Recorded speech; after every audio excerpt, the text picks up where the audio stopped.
گاؤں سے کچھ فاصلے پر نہر کے کنارے ایک درخت تھا۔ آس پاس کی دنیا سے بے نیاز، وہ صرف اس وقت کا انتظار کرتا جب رامو اپنی ننھی ننھی ٹانگوں پر گرتا پڑتا اس کے پاس آ کر کھیلتا، اس کے پتوں کو سر کا تاج بناتا اور اس کی ٹہنیوں میں چھپ کر فرضی دشمنوں پر نشانہ لگاتا۔ کبھی سخت زمین پر گرنے سے گھٹنے اور کونیاں چھل جاتی تو درخت سے ہی چمٹ کر روتا اور اسی کے پتوں سے مرہم پٹی کرتا۔ کبھی کبھی جب رامو تھک جاتا تو وہیں سو جاتا اور درخت محبت سے اس کو ہوا جھلتا رہتا۔ کئی سال بیت گئے، رامو اب بڑا ہو گیا تھا، لیکن درخت اس کا روز اسی طرح انتظار کرتا۔ ایک روز رامو کو آتا دیکھا تو درخت چلا اٹھا، آؤ رامو، میری ٹہنیوں پر جھولو، میرے ساتھ کھیلو۔ لیکن رامو منہ لٹکا کر بولا، مجھے کھیلنے کی فرصت کہاں، میرے چھوٹے چھوٹے بہن بھائیوں کے پاس کچھ کھانے کو نہیں ہے۔ تو اس میں کون سی پریشانی کی بات ہے، یہ لو میرے پھل، لے جاؤ اور ان سے تمہارے بہن بھائیوں کا پیٹ بھر جائے گا۔ درخت خوشی کے مارے جھوم رہا تھا اور رامو جلدی جلدی پھل سمیٹ کر لے گیا۔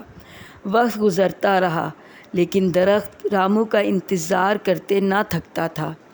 ایک دن رامو بوجھل قدموں سے چلتا درخت کے پاس آیا، آؤ رامو، میری ٹہنیوں پر جھولو، میرے ساتھ کھیلو۔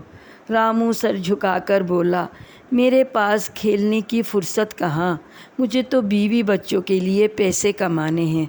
تو اس میں کون سی دقت ہے، یہ میری ٹہنیاں کاٹ کر لے جاؤ، انہیں بازار میں بیچ کر پیسے کما لو۔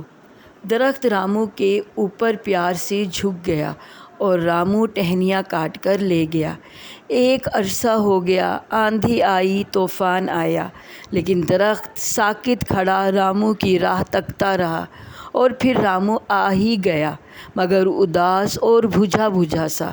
خوشی کے مارے درخت کی آواز رند گئی، آؤ رامو، میرے پاس آؤ، میرے ساتھ کھیلو۔ رامو نے سرد ہاں بھر کر کہا، میرے پاس کھیلنے کی فرصت کہاں، طوفان میں میرا گھر گر گیا اور میری بیوی بچوں کے پاس سر چھپانے کی جگہ نہیں۔ درخت ادب سے رامو کے قدموں میں لیٹ گیا، یہ لو میرا تنہا لے جاؤ، اس سے اپنے بیوی بچوں کے لیے گھر بنا لینا۔ درخت خوشی کے آنسو بہاتا رہا اور رامو تنا کاٹ کر لے گیا۔ ایک مدت بیت گئی، درخت شدت سے رامو کو یاد کرتا رہا۔ ایک دن بوڑھا رامو پیٹھ جھکائے چلا آیا۔ درخت نے شرمندہ ہو کر کہا، رامو، میرے پاس تمہیں دینے کو اب کچھ بھی نہیں رہا۔ رامو نے نحیف آواز میں کہا، مجھے اب کسی چیز کی ضرورت نہیں رہی سوائے سکون اور آرام کے۔ درخت مسکرا کر بولا، یہ لو، میرے ٹنٹ پر بیٹھ جاؤ۔